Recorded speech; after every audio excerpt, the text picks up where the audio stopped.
proving triangles similar. And we've kind of talked about this. In order to prove that they're similar, all right, similar, two polygons are similar, they have two things. Part one is that corresponding angles are congruent.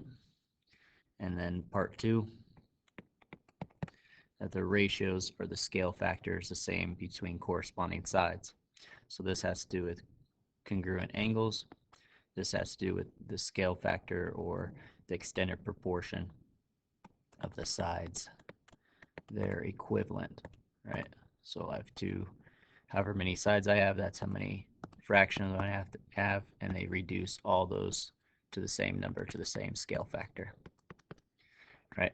So I have to prove those two things in order to prove that two triangles are congruent. Yesterday, or the day before, whenever, we did a few different ones, not just triangles, but in this section it's specifically triangles. So if you look at these two triangles, here I'm given two angles, and so their corresponding angles are congruent because they have the same number. So angle A is congruent to angle D. 50 and 50, so that means they have the same measure, so angle B is congruent to angle E. Now I need the third one, angle F and angle C. Put C with that one. Okay, well, how do I know that? Well, I know in Euclidean geometry that all three of these will add up to 180, right? So 60 plus 50 is 110. So if I just subtract 180, 110 from 180, I get 70, right? So this one has to be 70, and so is this one. Therefore, the third one is congruent because they have the same measure. So that's part one. Then part two, in order to prove part two, I need to prove that these sides right here are proportional.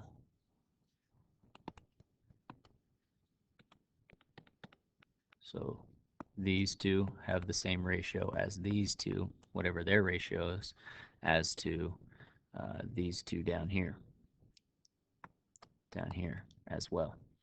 Okay, and so you might get out a ruler or something to measure that, compare the two, then measure this one and measure this one, compare the two, measure this one and measure this one, compare the two, and they should all be the same.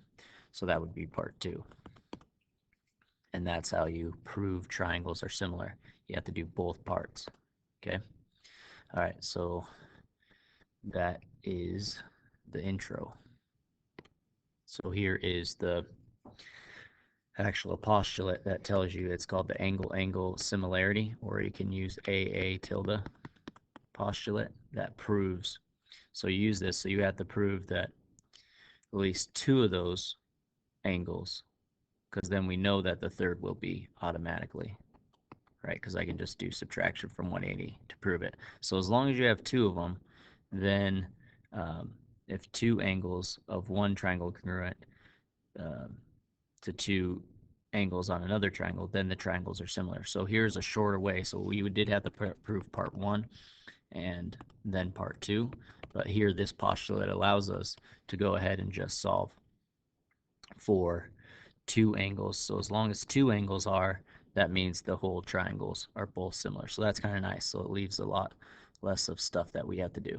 Okay, and then let's go ahead and do a problem. So problem number one. So we have to prove that we already given right here that these two have the same thing. So that means angle R is congruent to angle V. So that's one, so now we just need another, right? And then we can say that the two triangles are similar because of this postulate, angle-angle similarity postulate. Okay, so anything you can notice here? Well, I noticed that they both share S, right? So that means that if you know anything about vertical angles, that angles across from each other when they intersect, the across from each other will be congruent. So by vertical angles, I know that angle RSW, because if I just say angle S, I don't know which one I'm talking about, the left or the right, is congruent to. Now, if I used R, that means I have to use VSB.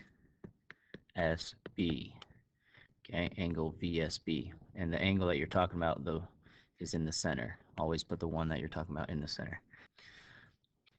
Are congruent, both those angles are congruent, I can say by angle similarity, the two triangles, triangle RSW and triangle VSB, are similar. And that's done. All right, so here's a quick another one.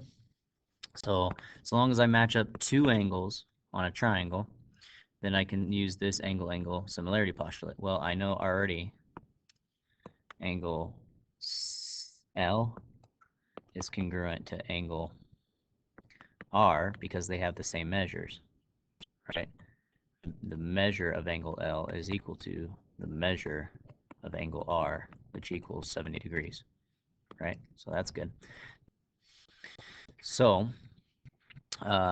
we can do subtract from 180, so that's 100. 100 subtracted from 180, right? If I add these two up, 30 and 70, so that's 80. So this should be 80, okay? Now if I add these two up, that's 85, and that is 70, right? So 85 and 70, well, those add up to 155. And if I subtract that from 180, I only get, what, 25?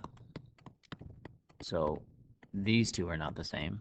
Neither are these two. Therefore, it's not similar because I can't use this. Okay, so here's your problem that you want to do. So match those up. This member is 90 degrees, right? So you got to calculate what this angle is and what this angle is. This one, if two sides are similar, that means they're across from, adjacent, across from, or opposite, say opposite. Opposite sides are also congruent. So if these two sides, by the tally marks, that has 2 and this has 2, so that means they're congruent. It means they have the same measure. So then opposite angles will be also have the same measure. So this will be 68 as well. Okay, so use those two, use this in order to prove that they're similar. Okay, so find two angles, label them, say what they are, say that they are congruent because their measures are congruent, and boom, you're done.